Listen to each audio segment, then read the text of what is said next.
Ouais. Voilà.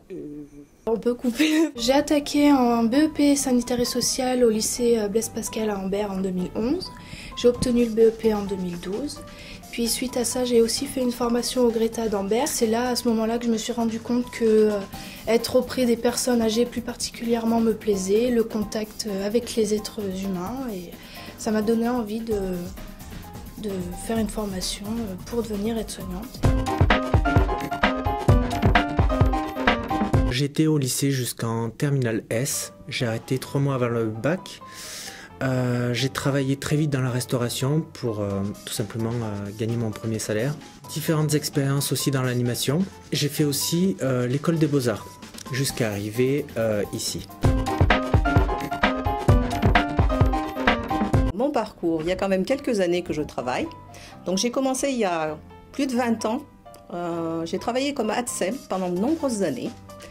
Et ensuite, j'ai changé pour me retrouver dans une usine. J'ai un parcours assez tumultueux, j'ai fait un BEP productique mécanique option usinage, ce qui m'a pas beaucoup plu, j'avais été mal conseillé, mal guidé. J'ai fait de multiples métiers, dont multiservices bâtiment, maçonnerie, plusieurs choses.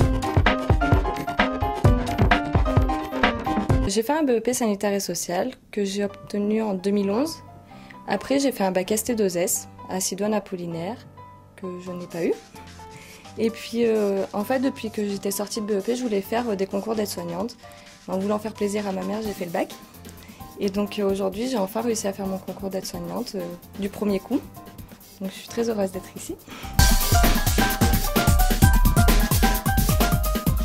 Faites ce que vous avez envie de faire surtout. Prendre une branche qui leur plaise. Peu importe l'image du métier, je crois que la base c'est vraiment au fond de soi. On ne doit pas être poussé par un conseiller d'orientation, par des parents, c'est vraiment quelque chose qui doit sortir du fond de soi. On apprend à se connaître nous-mêmes. C'est important de se poser surtout les bonnes questions. Alors c'est peut-être difficile, mais il faut prendre un peu de temps pour ça. Moi déjà, je leur dirais de profiter un maximum de leur stage parce que moi c'est là que je me suis rendu compte que ce qui me plaisait réellement au final. Essayez.